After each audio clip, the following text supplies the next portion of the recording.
But let's look at what ungoverned anger looks like. Is it the reaction of the Karen in the queue when she doesn't get her way? Or is it the reaction of the Karen in the queue when he doesn't get his way? Is that fair? You know what I'm talking about? I'm sitting with Jude in FMB. We're sorting out his app. All of a sudden, we just hear, I am livid. I am livid. Ungoverned anger. It invades our space.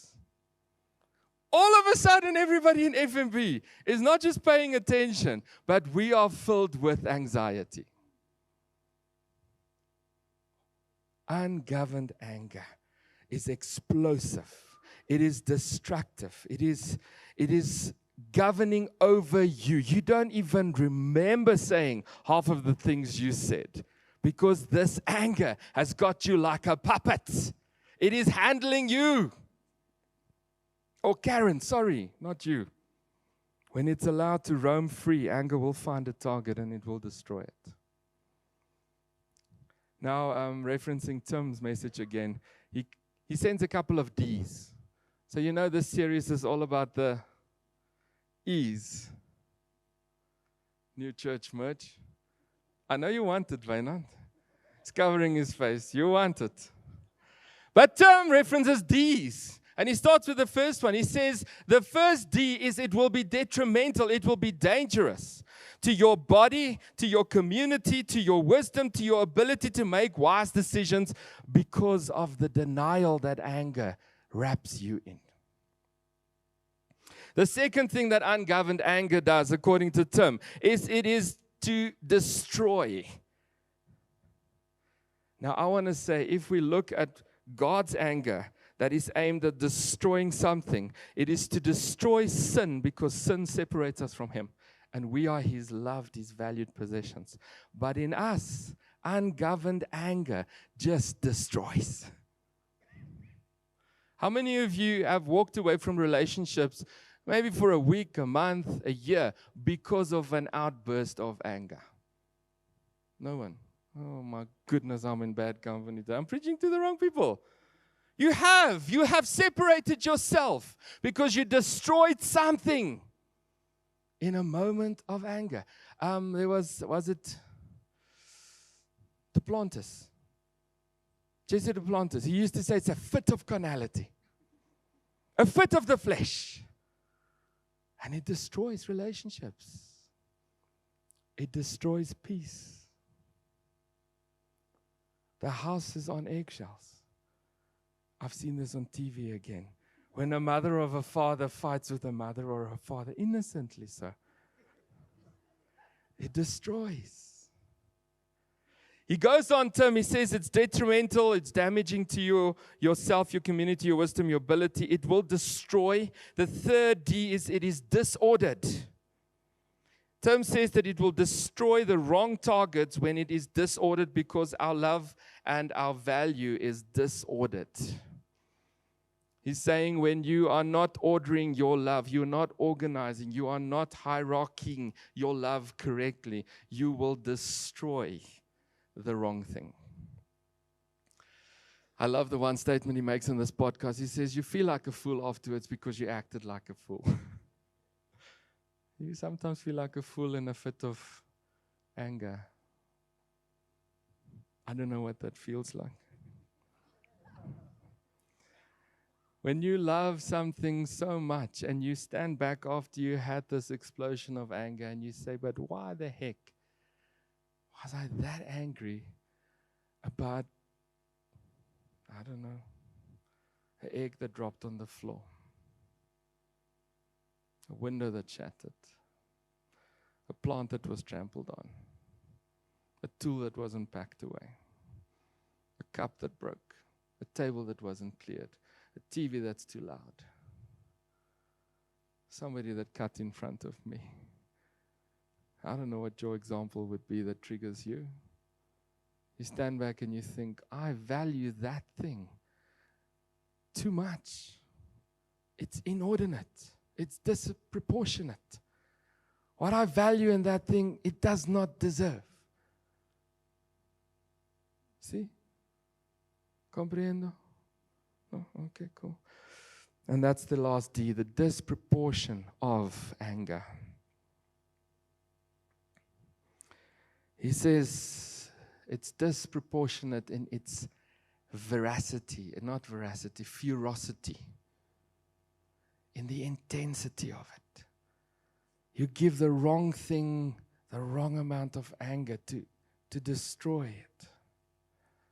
It's like taking a bulldozer to kill a mosquito.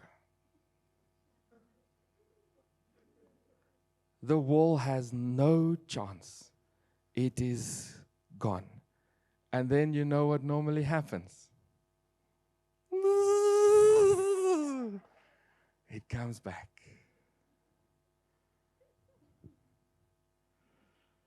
Psalm 112 verse 10, the wicked man, the ungodly, the unholy man sees it and is angry. He gnashes his teeth and he melts away. And isn't that what happens to us when we're in the state of anger? We see something and we melt away. Logic, reason, sobriety melts away and we just explode. Psalm 37 verse 8 says, refrain from anger and forsake wrath. Fret not yourself. It tends only to evil. Ungoverned. Have I painted a sufficient picture?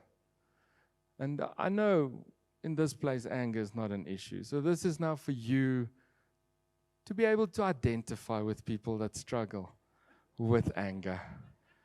And maybe have a bit of compassion for those Karens in the shopping centers. Now I start to talk about us as a people, the governed anger people. Governed anger should lead us to a place of surrender. Surrender in relationship with God and to God's righteousness. Surrender in allowing Him to ascribe worth and value to the things, the situations, and to us. I'm going to go into experience and express, encourage in a little bit. But when anger is not unhinged and it has a handle, that's just a dramatic pause.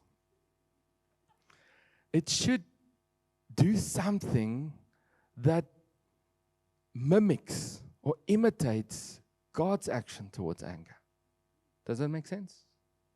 So when I have a handle on anger and it's not handling me and I'm handling it, it should resemble something like a situation where maybe God has the right to be angry with me. Because in that situation, we all cry out for mercy. Be kind, Lord. Let your compassion flow over me. Father, don't visit your anger upon my sin. Quickly forgive me before your anger comes at this unrighteousness. That's what it should look like, not so. Because we are in the image of God. Now, I make this statement at the beginning of this portion that governed anger should lead us always to a place of surrender. I make a statement that this surrender should be first and foremost in relationship with God, to Him. When I feel anger as an indicator in my life, it should naturally lead me to saying, God, I stand with you. Lord, I need more of you present right now. I need you like that friend that I soundboard with. Like, can I just quickly talk to you about this anger that I'm feeling? Yeah, you get it. Godly anger should lead us to a place where we, with a sober mind, with logical thoughts, can look at what is valued. Why is it valued? And what value am I giving it? And quite possibly surrendering the value and worth that I put on something to God. Can you see it? If that's what God does, isn't that what image bearers of God's image should do? I have the right to overvalue something. But God, I surrender that right to you because I'm in relationship with you.